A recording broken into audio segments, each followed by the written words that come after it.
Google is offering free AI training and tools to U.S. small businesses so they can innovate in ways both big and small. Built by Google experts, the Google AI Professional Certificate equips small businesses with practical AI skills. Through hands-on projects, they can start using AI to get more done and unlock new opportunities for their business. This is a new era of American innovation. Find out more at grow.google/business. Chevy is called the heartbeat of America for a reason. With SUVs made to move with your rhythm. The versatile Equinox tackles your entire day. The spacious Traverse fits your crew and your whole weekend. And Trax brings style with value you can count on. All infused with tech that has your back, so your drive always hits the right chord. Chevrolet. Together, let's drive. This summer, say I do. I am marrying a stranger. Like never before. Am I crazy? It's a whole new Married at First Sight on Peacock. Thank God I woke up in love. With new experts. My name is Dr. Lisa. My name is Paul Brunson. More couples. This could be the start of a very successful marriage. And more surprises. Or maybe not. Everything is just not enough. You're a little bit crazy. I don't know what's gonna happen. I want my fairy tale ending. Married at First Sight, streaming July 12th, only on Peacock.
What's happening, everyone? Welcome back. It is Jay Scott. It is The Hook Rocks. Thanks for tuning in once again. Always appreciate when you stop by, so thank you very much. We are part of the Pantheon Podcast Network, a great network of music-related podcasts, so please check out all the podcasts on pantheonpodcast.com, as well as on social media, Pantheon Pods on Instagram, Twitter, and Facebook. You can also check us out on those same three platforms at The Hook Rocks, so we always post our shows and links to wherever you can find it. We are available on all podcast platforms, so please check us out on Apple, Spotify, Audacity, wherever, and write us a 5-star review. We always appreciate when you give us feedback. Hopefully it's positive, and please let us know what you'd like to see more of and what we're doing that you like. So we do like that. We are approaching our 500th episode, which is really amazing. So that's going to be here in just a bit, as well as our 4-year anniversary. So thank you very much for hanging with us for these past 4 years and all these episodes. We enjoy your company. We enjoy doing this. We always like promoting new music, new bands, new artists, talking about the music business and all the ins and outs with that. And of course, interviewing some legacy artists. We've had some great episodes recently. We interviewed Toshi Yanagi from the Jimmy Kimmel Live Show, the guitar player. So that was really cool to have him on. We had Josh Todd from Buck Cherry, Kip Winger from Winger, talking about his new album, as well as George Lynch, the great guitar player from Dokken. Always nice to have George on. He's been here about 3-4 times, and always glad to have conversations with him, whether it's about music, whether it's about his philanthropy, doing documentaries about Native Americans. And if you haven't checked that out, it's on Amazon Prime for free. You can watch Shadow Nation, which is the great George Lynch documentary. We talked with Zach from the band Abrams, and we talked about their new album in 2022 called In the Dark, which is one of our favorite albums of the past year, so please check that out. We also talked about Cheap Trick and the great album at Budokan on our live album quarterly review. Some previous episodes included Rick Nielsen from Cheap Trick and Richie Kotzen from the Winery Dogs, as well as Tyler Bryant from Shakedown. And we've got another great artist for you today, an artist that I absolutely enjoy, big fan of. Love the last album, love this new album. One of my artists that I picked to have big things happen for them in 2023. We did a year-end show towards the end of the year with about top 10 bands that we think are going to make a great move. And the album is Only the Wild Ones, and the artist is Jax Hollow. What's happening, Jax? How are you? Jay, how's it going, man? I don't know how you remembered to say all that stuff. That was really impressive, dude. Yeah, I done it like almost 500 times, so it gets to be pretty easy after a while.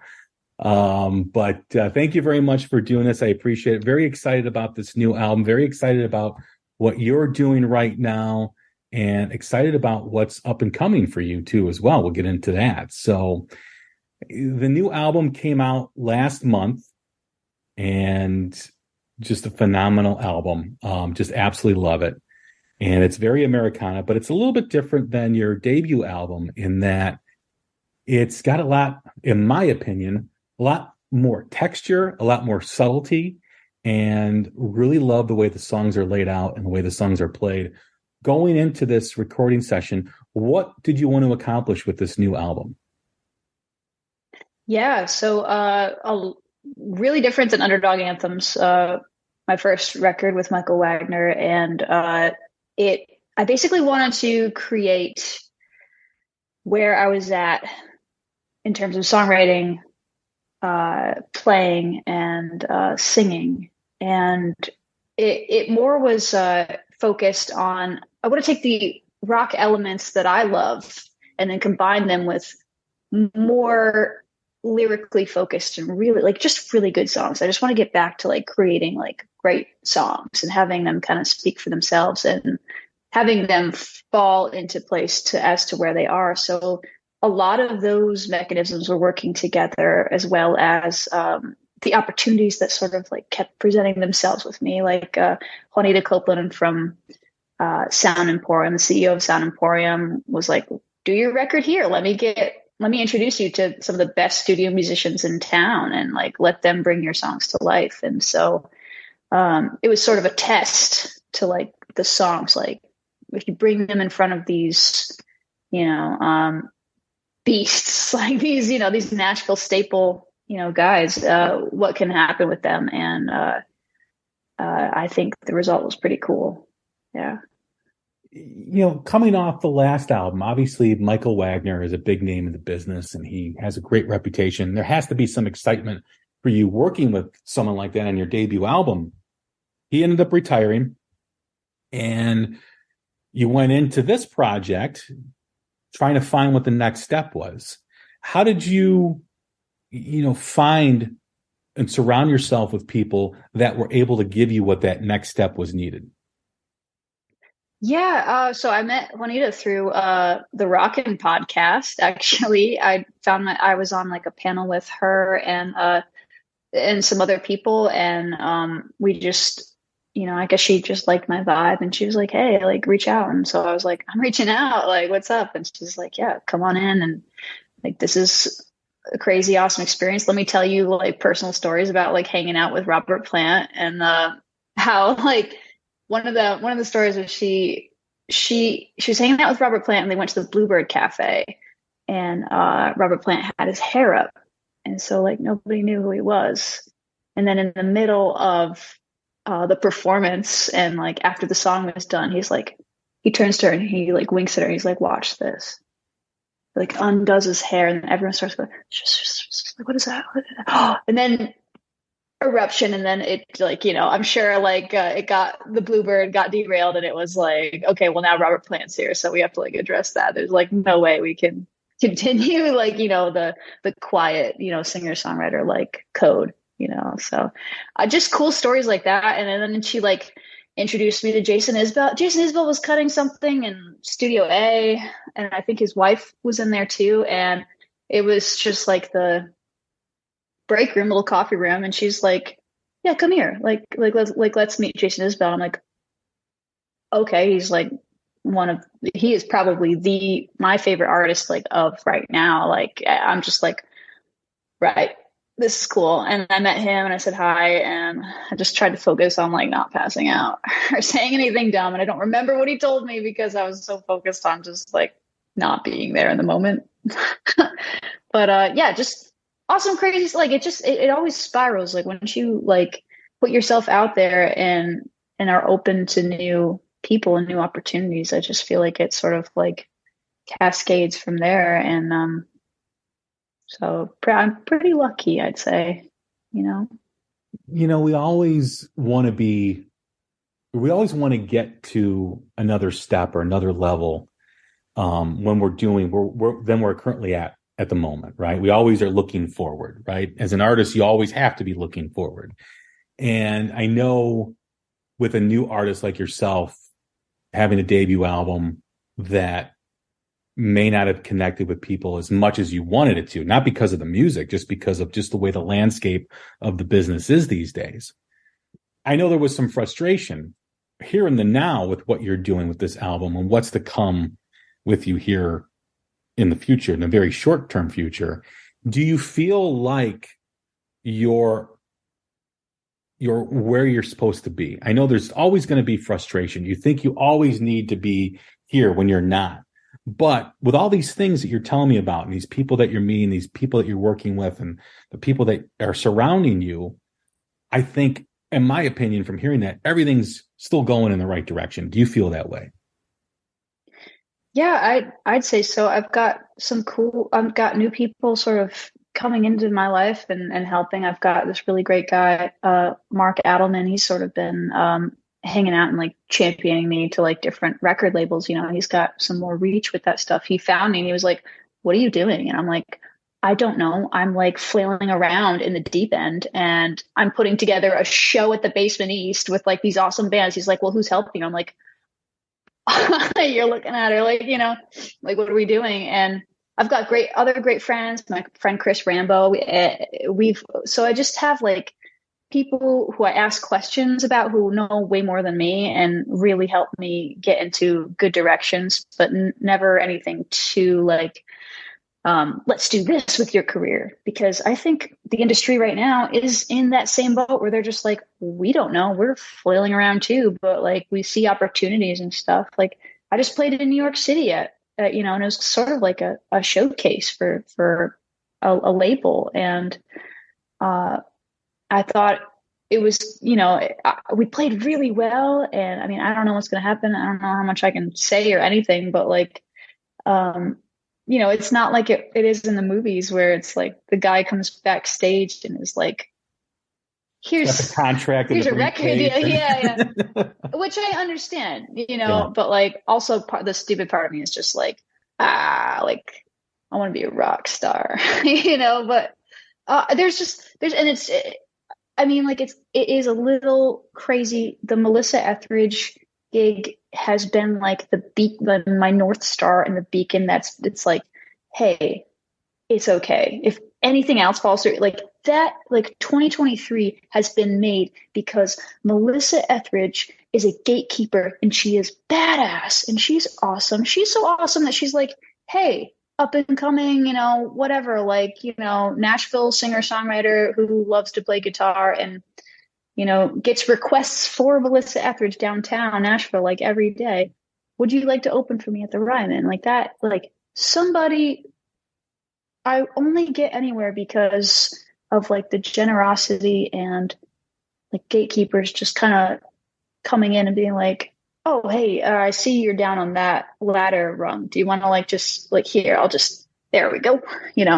Just one more step closer. And so that if anything falls through, I don't have a place I currently live at in Nashville. Like, I am the first like homeless person to play the Ryman. I don't know. I'm like, I take it as it comes, but the Ryman has been my dream like my entire life. And it's going to happen whether I'm ready for it in July or not. I mean, I will take all the necessary steps to be ready. I will practice the shit out of everything every day. You know me, but like, am I mentally prepared? I have no idea. You never know. Like, you have to jump out of the plane with the parachute. Like, there's no preparation. That's what I've been learning is there's no, because I'm like meticulous and I'm like OCD and I will take things and I'll be like, it's like, I will like practice diligently for hours, but like nothing I think can prepare me for that moment in July. And that is so exciting and terrifying, but mostly exciting. So, when you think of it that way, I always look at it as the stage, what you're playing the same, right? The stage is different, but you're playing the same. Do what you do and you'll be fine. Do what you always do and you'll be great. And I think, the Ryman Auditorium is a bucket list for me. I haven't been there yet. I would love to see a show there, but these steps that you're taking, you're there for a reason. So when you talk about the meticulous and you talk about the practicing and you talk about being prepared, you're already prepared for it, Jax. You've gotten to this point, so you're prepared for it. It's just, you just got to do it, and I think that's the thing. I think you're going to rock it. You're going to be awesome. And you're going to, you're going to perform as well as you always do. Thanks, man. Appreciate that. Melissa Etheridge, I remember when you sent me the message, it was a couple months ago, when you were excited about it. And it brought back memories for me. I saw her live on the Yes, I Am album, which had like Come to My Window and I'm the Only One. And that was a almost perfect record. I mean, that record is amazing. Yeah. And of course, she had the stuff previously, like Bring Me Some Water and some other, but she is a phenomenal performer. That woman owns the stage, any stage that she's on. And, the fact that she's still here. I mean, I forget when that Yes, I Am album came out. It had to be like mid to late 90s. And she's still killing it. She's still awesome. Dude, she's got the Broadway thing happening. She just announced it. I'm not sure exactly what it is. I think it's like sort of like inspired by her story or something like that. But she just announced it. I didn't look into it, but it looks cool, Yeah, she's a badass. I mean, she really is. She's a pioneer. She's a badass for many reasons. Her music, her stance on a lot of things, her personality, who she is. She's just all around just a phenomenal individual and a phenomenal musician. Oh, yeah. So when you got that opportunity, when you were told like, hey, you're going to open up for Melissa Etheridge at the Ryman, take me there. What was it like hearing that, getting that phone call? And yep. Yeah. Yeah. It was, I was playing so it was during the off season. So it was a couple months back in the winter, and I was trying to save up, make money on a cruise ship, playing classic rock. And I get this text. It's like, you're not going to believe this, but I'm going to call you in a little bit. And I when I heard the news, just like silence, just like it was like tunnel vision inside like the back of my skull. Just like I was like in a random hallway on the cruise ship, like just like on the phone, like trying to just get service, and it was insane.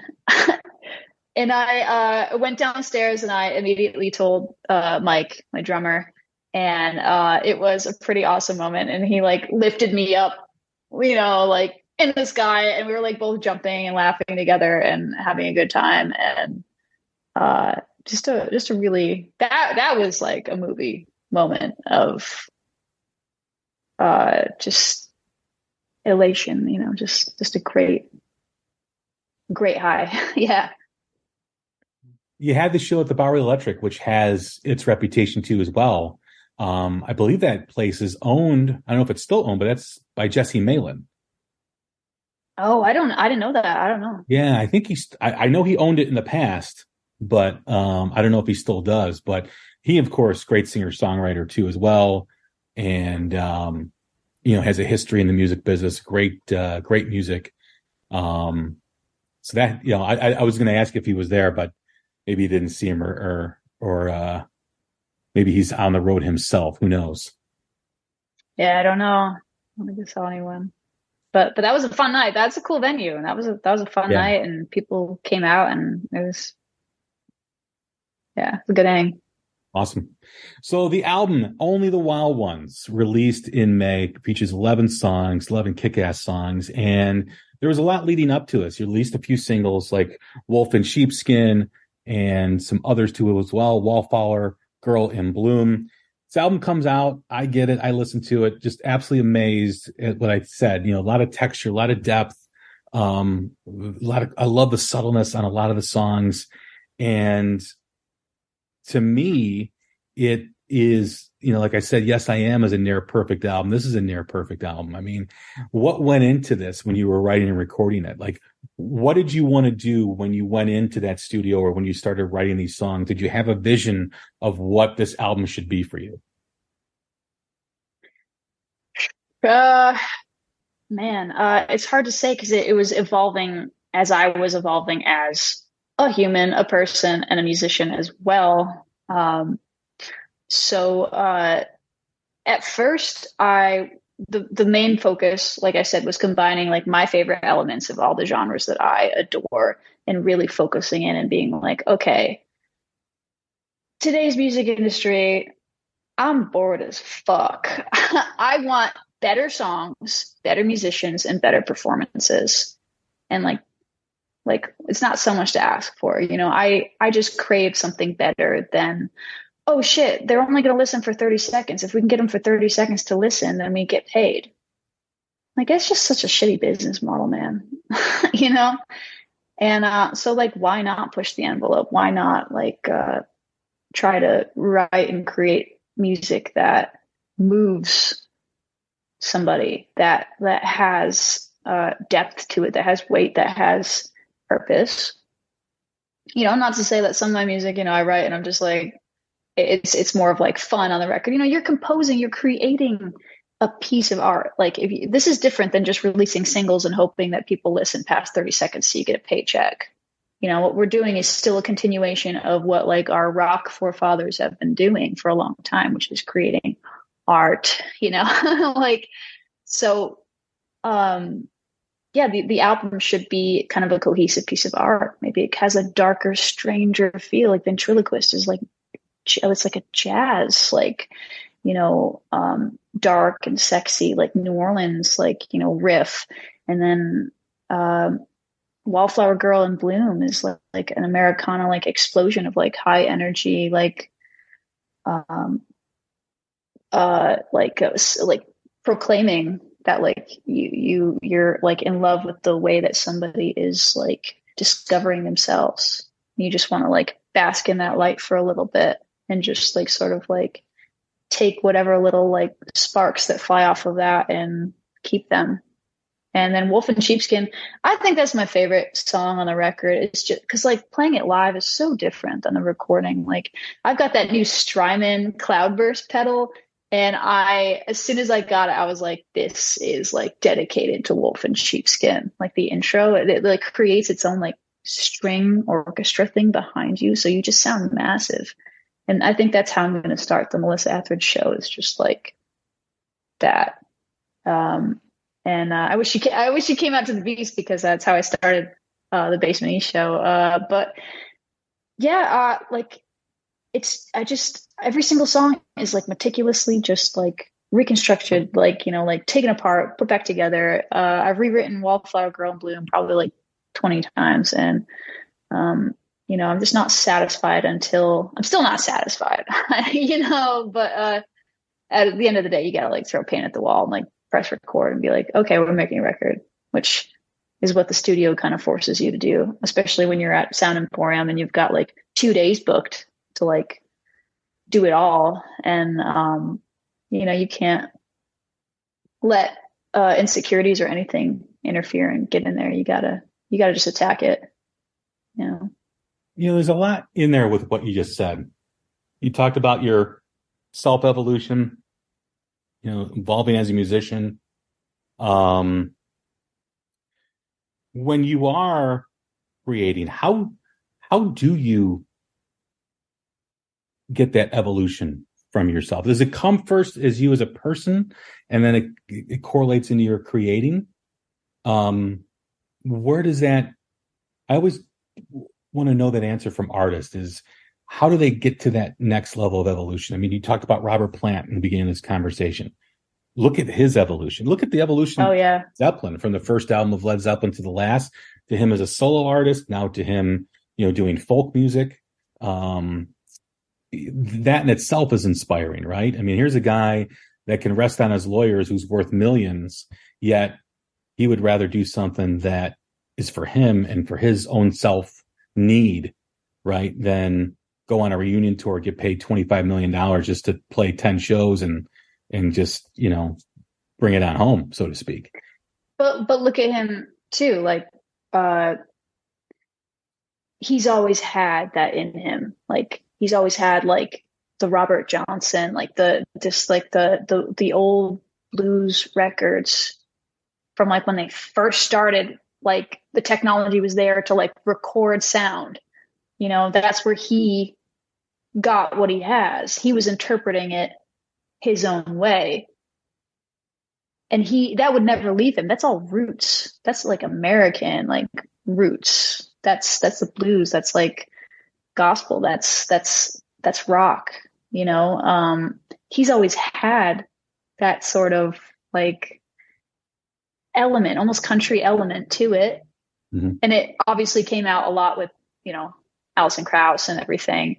But I know when they're recording, at that like farm in England somewhere or Scotland, wherever they were, like I'm sure he was like, super happy about all that. But I mean, like, it's all, every single artist brings like the evolution within it because they're trying to create something totally unique. And if they're not, then it's like, why even do it? But if they're not doing it, then it's really just a job and they're just trying to get paid, which I totally understand, but not respect, but yeah, I think I'm derailing. What was the question? The question, though, as it pertains to you, is how do you find your evolution? Gotcha. Yeah, evolution. I think it just is happening whether I am ready or not, because I am just I can never sit still. I'm never satisfied. I'm like, I can't even like, I've been resting my head in a different like bed almost every other day. I just have restless life syndrome. So I think that just comes together with the music as well. It's just a constant searching and longing, really. And the way that I find self-expression is sort of how I understand myself in the world too. Because it's therapy for me. It's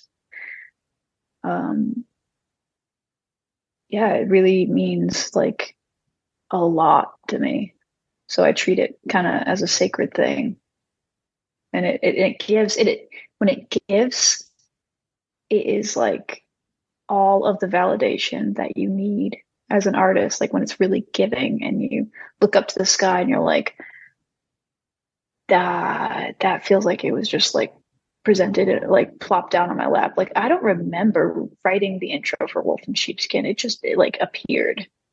I know it's like very, I don't know. And I'm not trying to be like mystical or like pretentious, but like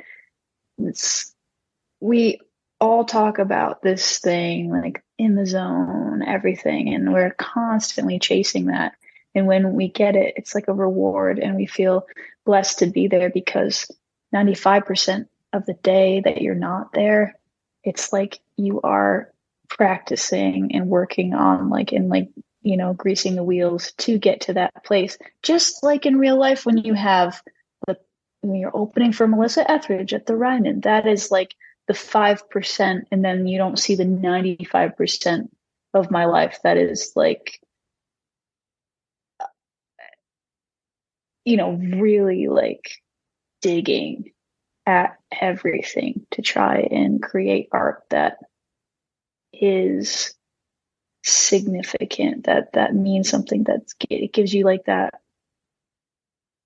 it gives you more like vitality like in life. It just like restore, like if I go to a concert, and it's like seeing Jason Isbell at the Ryman. Like I was there that night in October when his wife was on stage, and I was like, after that I was like, man, there really is something to this. Like without this is like the culmination of the human experience that sort of validates how lost you feel sometimes. And it really is like so comforting that I can't explain the connection that is like necessary. I think when an artist is looking, for the evolution, I think it comes with experience, right? I mean, when you think of the last few years for yourself, whether it was touring Europe, whether it was having Michael Wagner work on your debut album, writing songs, being in Nashville, being, what you do in between albums on the cruise ship and going to different destinations and dealing with different people.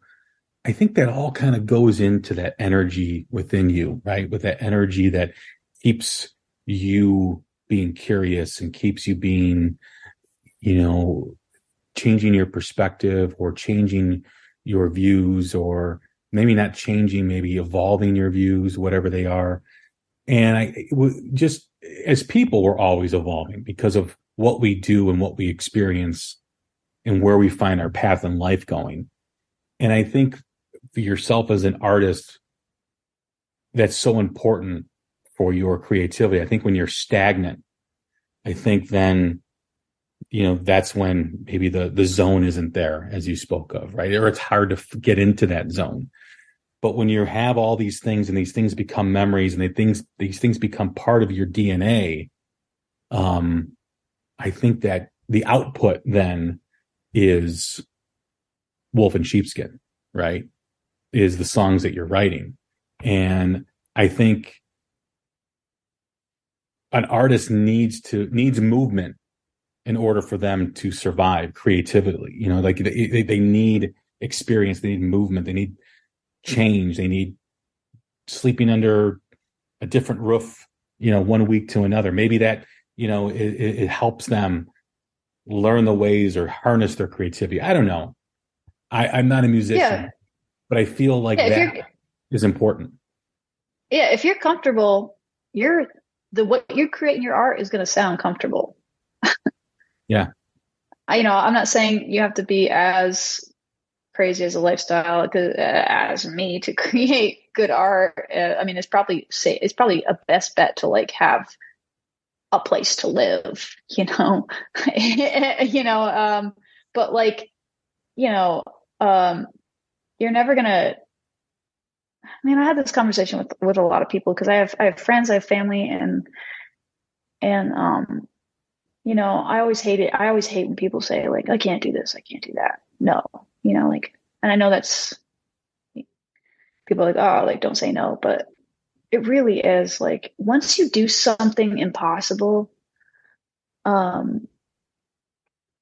it has expanded your comfort zone, and like you're like, oh, wow, I can actually do things. I can actually take hold of like my life by the fucking horns. Like I can actually create this thing that I've always wanted. And I'm always in trying to encourage like friends, family, anyone I know to like, I feel like I've unlocked like a secret cheat code that some people are just sort of like, oh, that cheat code's too hard for me to like put in, and I'm not saying it's for everyone. I just think a little bit of like, I think as a society, maybe we are too focused on what's comfortable, and let me take medicine. Like, let me like tap out. Like, it's like, well, why? Why not go the extra mile? Why not see what you're capable of? Because every time I've like pushed the envelope and like, yeah, I've messed up a lot. I have failed upwards my entire life, and it is awesome because I really don't regret failing. Even if I bomb a show, like, I still don't really regret it, because the next day I cry it out. I am so mad at myself. And then the day after that, I've got this tenacity that I haven't felt in months. So there's so much you can gain from failing upwards, from failing. And then I think that's the failing upwards is how do you take it from there?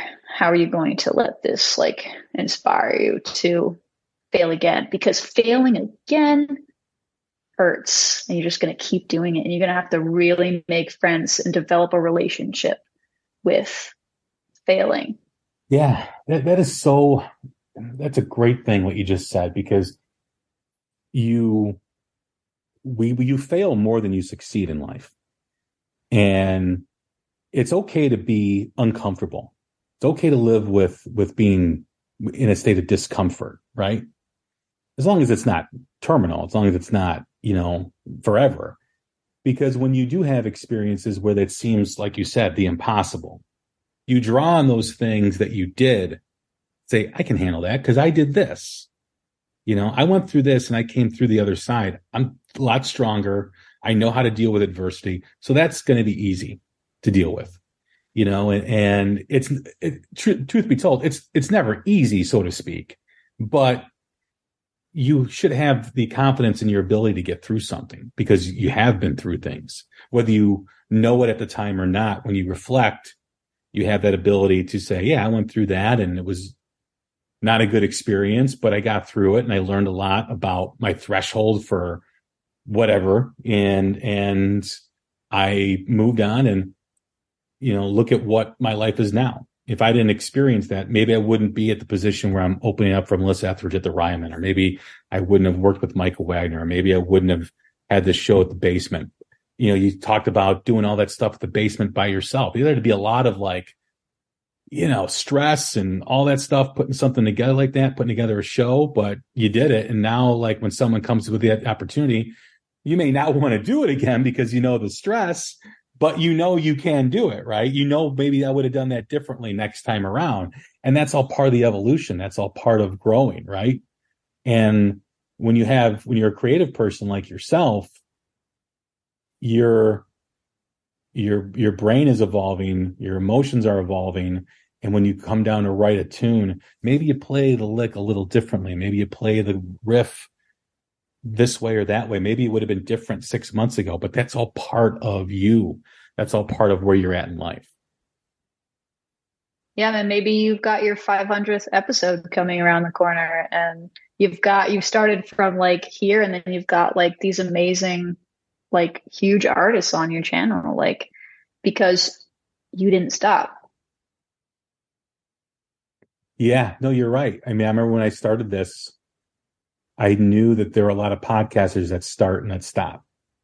And I said, if I'm going to do this, I'm not going to stop. I'm going to do this. I'm not going to just do it for 5 episodes, 10 episodes and say, this is too much. I'm really going to jump in and learn how to swim in this. And I'm still learning, I'm still figuring it out. But yeah, you're right to that point. You have to create your own narrative, so to speak. You have to create your own opportunity. And you have certainly done that. I mean, this album from the debut album, shows your growth. And I think for me as a music fan, I always appreciate the most when I know an artist is looking to unlock something different, rather than doing the same old and phoning it in and knowing what works, knowing what people like, and just continuing to do that. Maybe you can do that when you get to a certain level, but to bring it back to Robert Plant, here's a guy that never phones it in.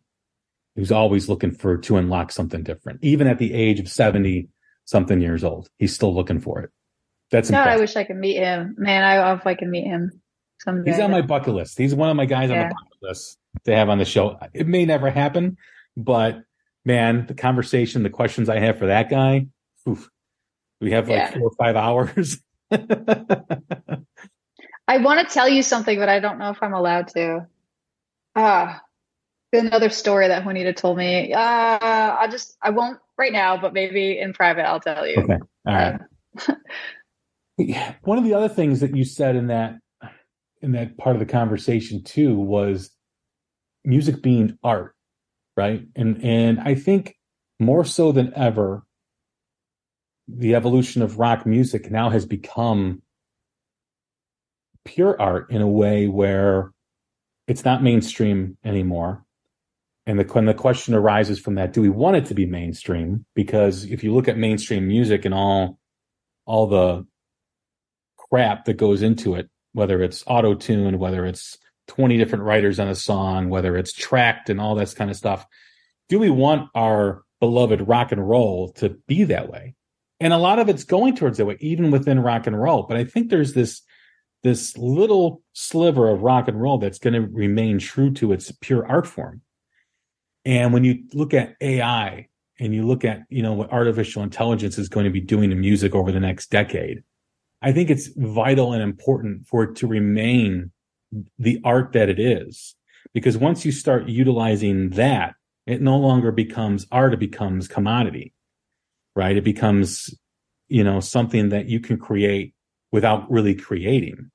Some other entity is creating for you, right?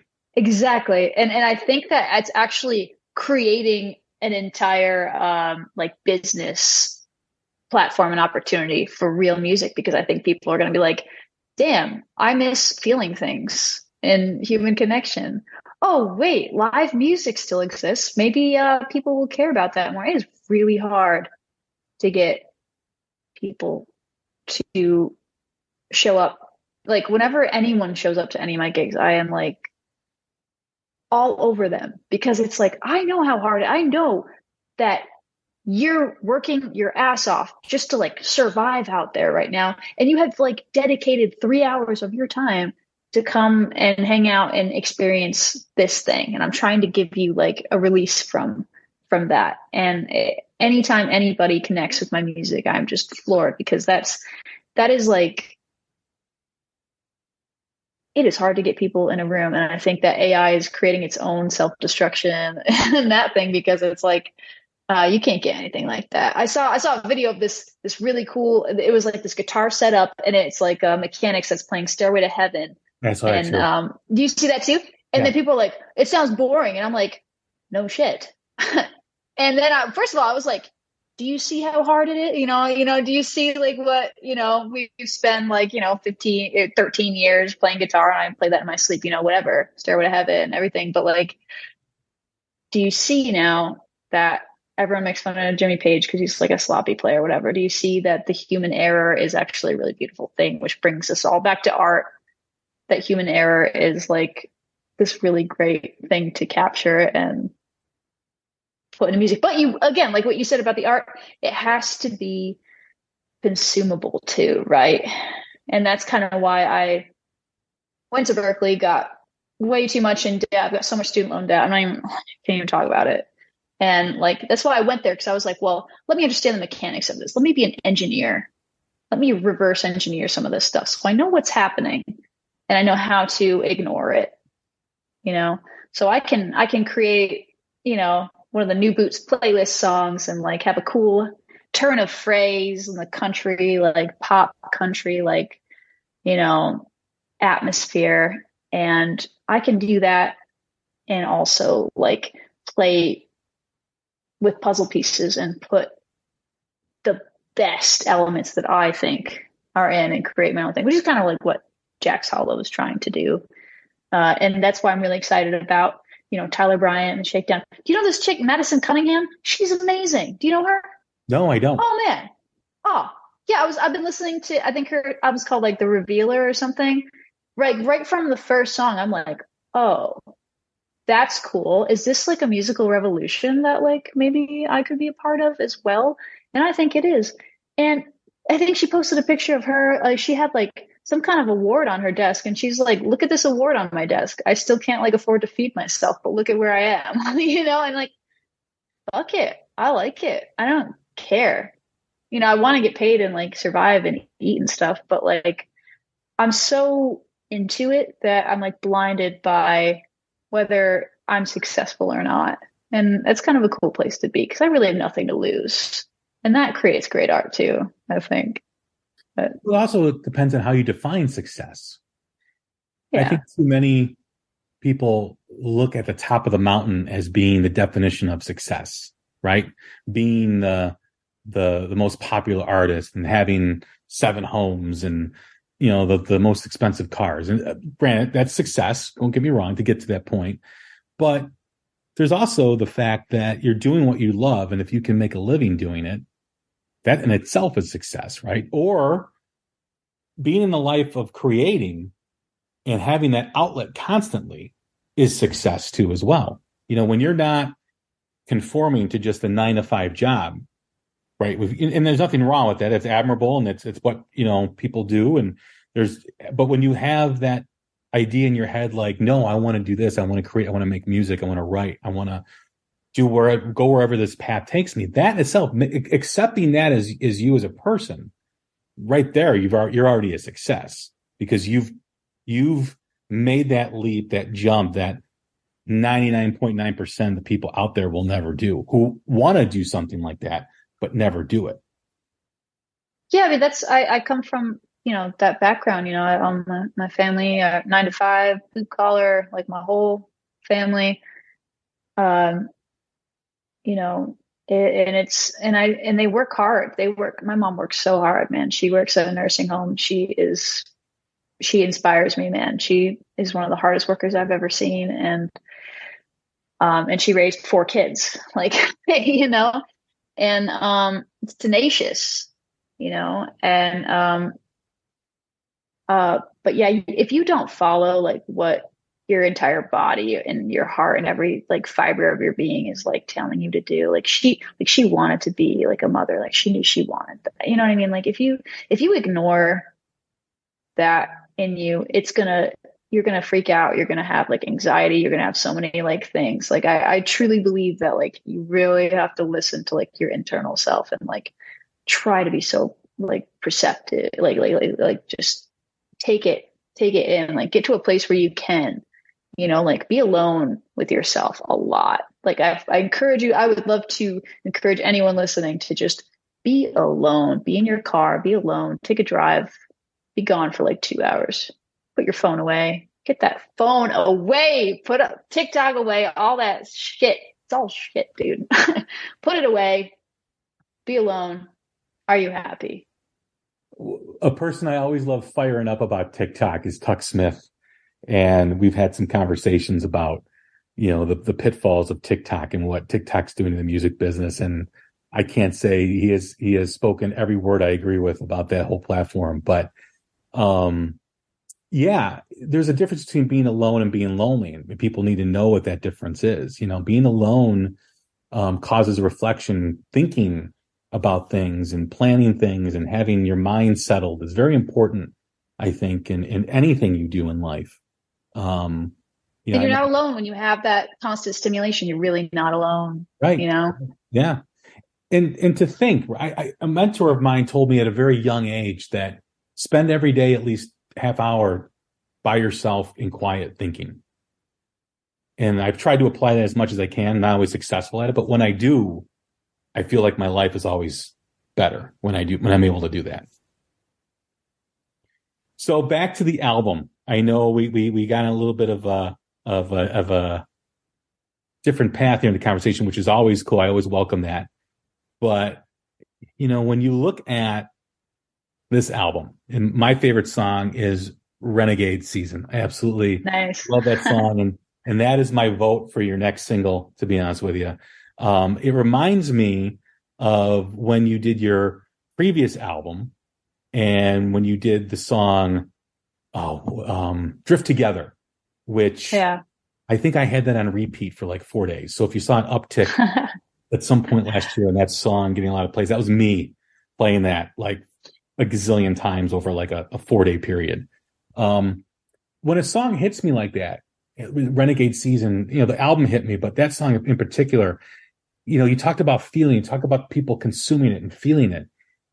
That is to me like what makes a good song. And what also makes a good song is everyone talks about staying the test of time, which is true, but a great song also evolves with you. And kind of like keeping with the subject that we're talking about, with that, if a song can change its meaning or change its definition or change your view of what the song means as you grow in life, that to me is like, that's the best right there.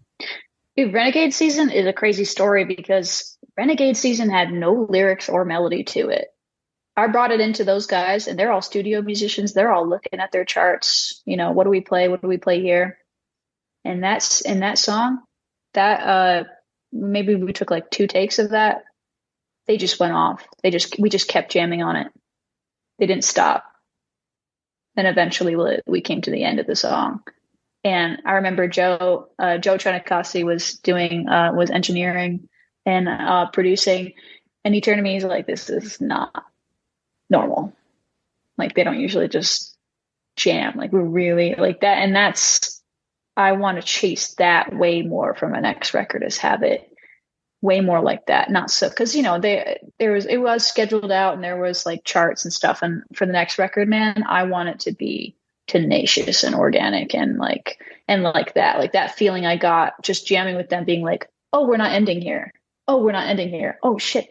Everyone in the room is really into this. And I just watched it happen in front of me. I was in the booth, on the side, and Matt King, Lex Price, Tim Galloway, they're all playing and they're all like totally just into it. And I was like, oh, this is what makes a record, right? Because there was no words, no melody. It was called the Clock Song because the initial idea was like,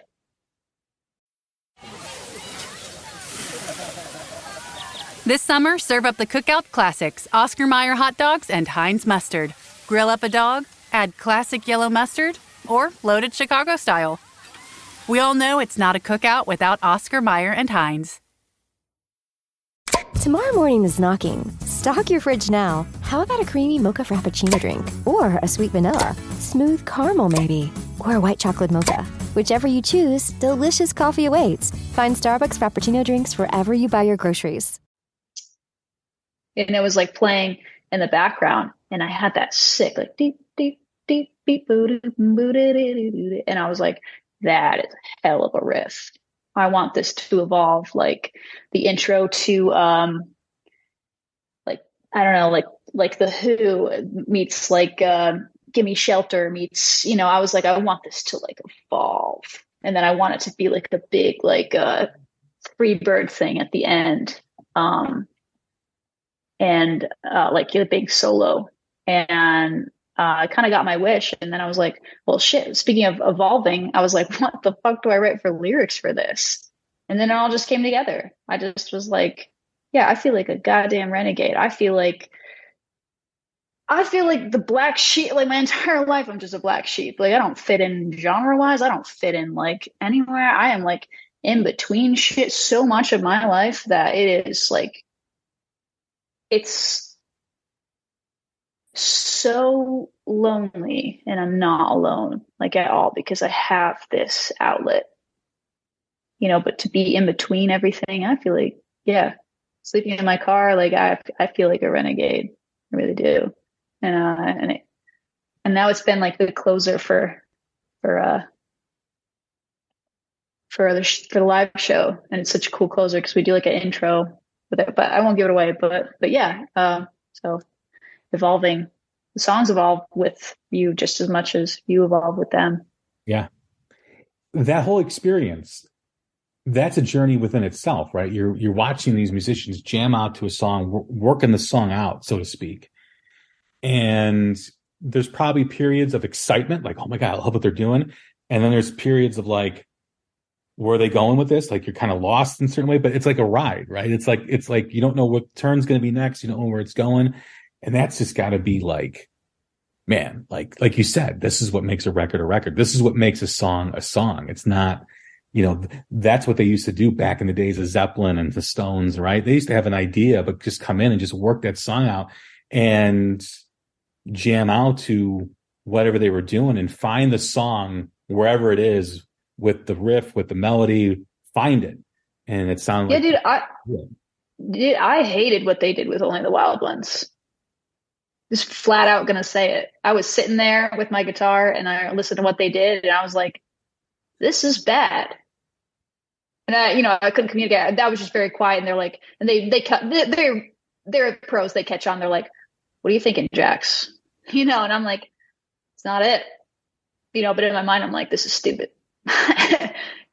Articulation though, articulate how I'm feeling. How am I feeling? So the first time we attacked Only the Wild Ones, I scrapped it. I went to a different studio. I tried to do it just solo with a click, without a click, scrapped it, hate it. And then I came back. I booked a second session at Sound Emporium where we recorded Renegade Season and Only the Wild Ones for like the third time. And they knocked it out of the park. And you know what?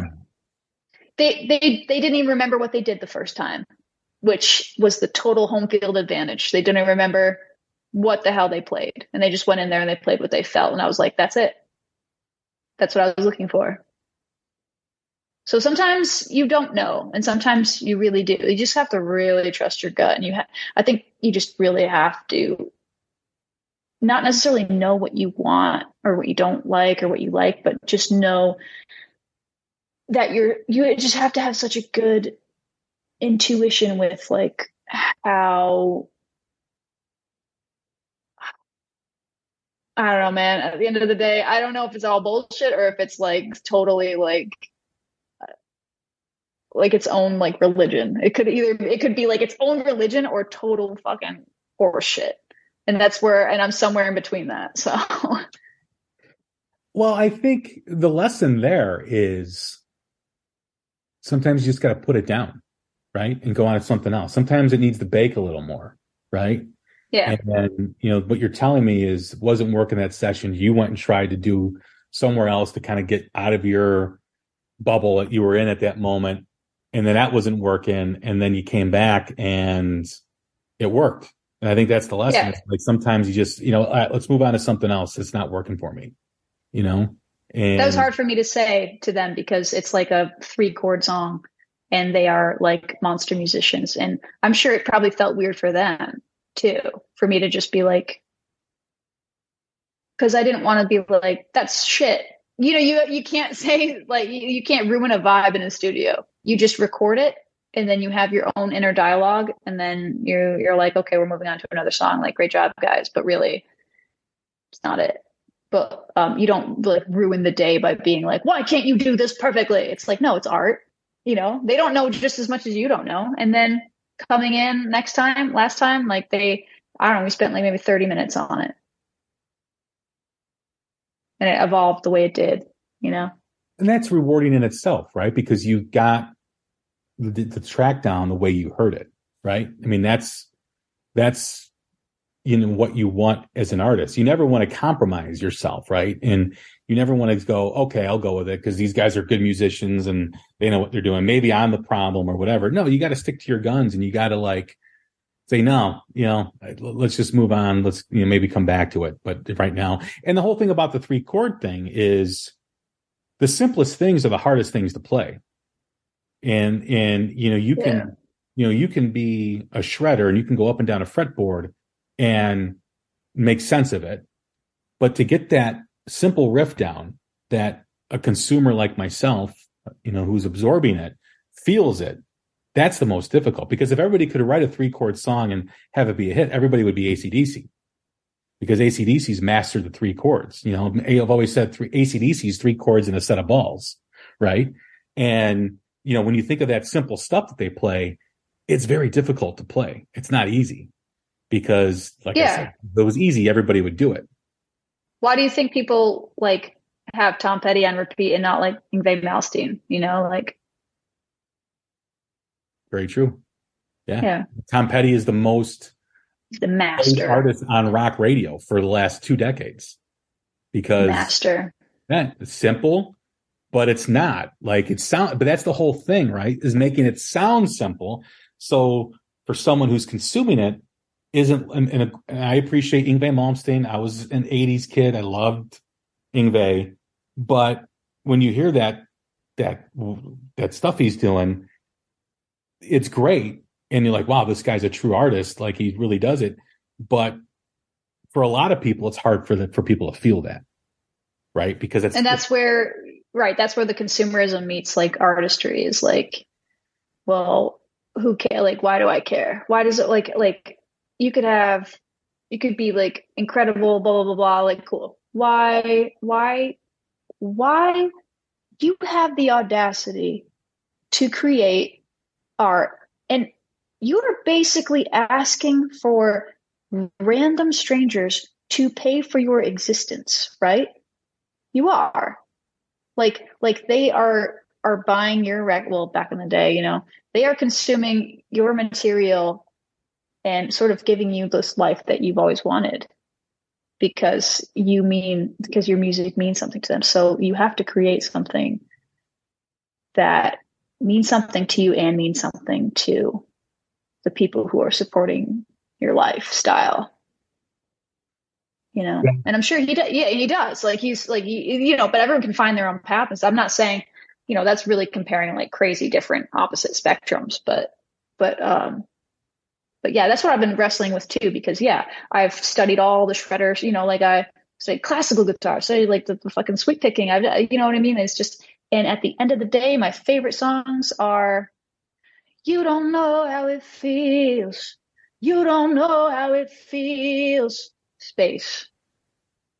To be me. Like that, like, damn, if I could write like that, I'm still chasing it. And I think I'll always chase it. I think he chases it too. Like, he chased it too. Like, he made that and he chased it.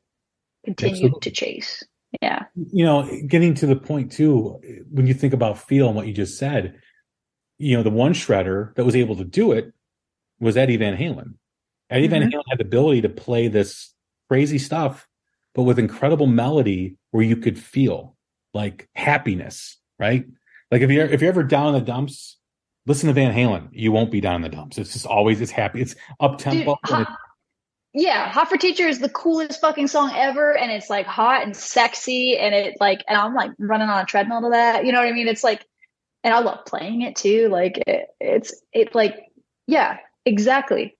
But yeah, he found that. You know? He found that, whatever you call it, where he could shred, but it didn't sound like intimidating. Not scare people away. Yes. Yes. He could shred, but make it his own thing and not scare people. And that's because he has great songs. Like, I think that's the meat and potatoes is because they're great songs. Like Panama.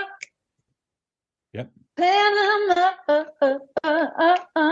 It's like, it's driving. It's awesome. Memorable. You know? Absolutely. What's next for you? I know you've got a few more dates left. You got the Melissa Etheridge stuff coming up too, but what is on the horizon for Jax? When are you coming to Chicago? Yeah, well, get me a goddamn booking agent, man. It's like so hard. Like, why is it so hard? I'm booking all these shows myself. I don't know what I'm doing. And, you know, just like, I would love to have a team. I would just love to have a team. I've got some great people in my corner. I don't really have like a solidified team. And I would love a booking agent. I don't, you know, I can't actually do everything myself is what I'm figuring out. I like physically can't. I am late to respond to emails. You know, people get mad. I just, I would love a team. I would love support, like a label would give support like that.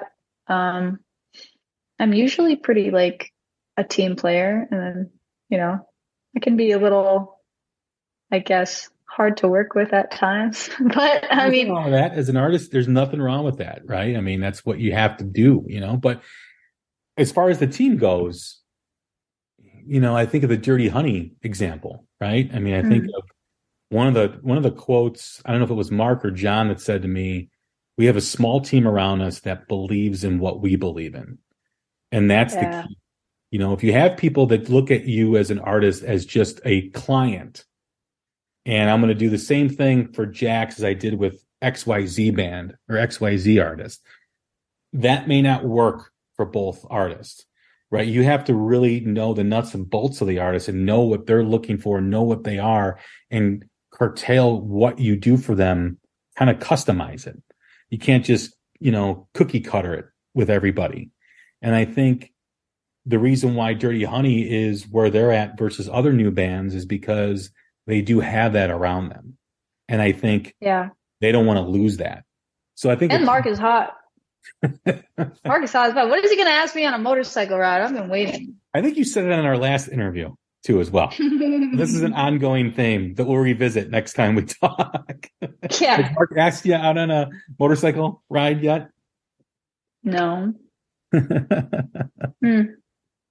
But I think, you know, the album speaks for itself. The songs are great. And I believe whatever's good will be found. And I think look at all the things since we last talked, I think which was, I want to say like maybe in the late summer of last year to now, all the stuff that's happened for you. New album, Melissa Etheridge, all these people in your corner, you're building your team.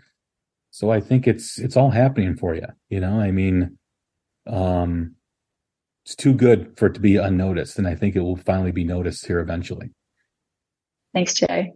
Not if I had anything to say about it. Like I said, I every time I talk to someone in Nashville, like an artist, you got to check out Jax Hollow. You got to send me your stuff. I'm like, send it to her and everything. And hopefully something will pop, you know? That's all we can do. Thanks for fighting for me. Always. Always. So anything new though after Melissa? Do you have any dates planned or anything else going on? Festivals?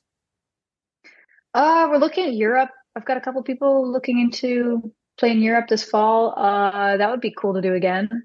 And I would love to start looking at the next record. I'm already writing for the next record, obviously. But to get I think what's really going to make or break the next record is to get a real producer on it, like somebody who maybe comes along and is more of a passion project for them, because last record was awesome, but it was sort of self-produced. So many people had different hands on it. You know, I had Evan Fredrickson, I had Joe Trenicosti, I had Juanita Copeland, I had Jay Sims. There's so many people who had their hands that helped arrange things and make it work, and all the musicians on it, but no real big producer to say yes or no to things. And I think I kind of need that. I think I really need an outsider's ear for the next record, because I think there were a couple songs that I brought to the table. Nobody told me no, and they should have told me no for certain things. Obviously the ones that didn't make it on the record, it's a good thing they didn't make it on the record, but I would love to work with, just see, you know. I'm open for anything, but I would love for someone like that to sort of come into my life.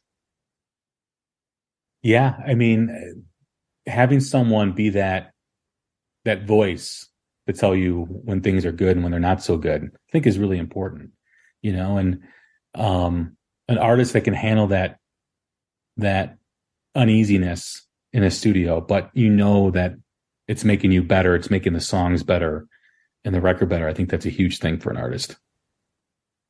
Yes. And I actually went in being naive and thinking that I could be my own producer, and that's stupid. You need an outsider perspective.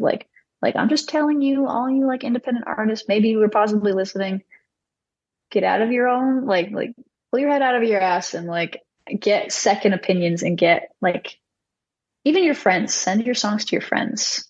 You know, everything you write, you're really excited about. You're like, this is gold, listen to this. And it's what are you trying to say? You know, if that's the response you're getting, there's something to it.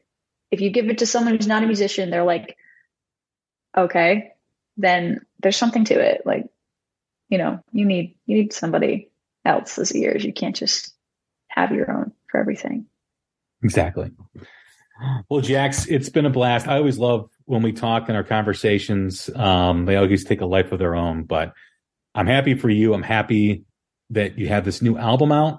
And I'm happy that you're going to be playing at the Ryman with Melissa Etheridge, and I believe there's more to come. So thank you. Thanks, Jay. The album is Only the Wild Ones. You can stream it everywhere. You can get it at her shows and get the physical copy, I believe, right?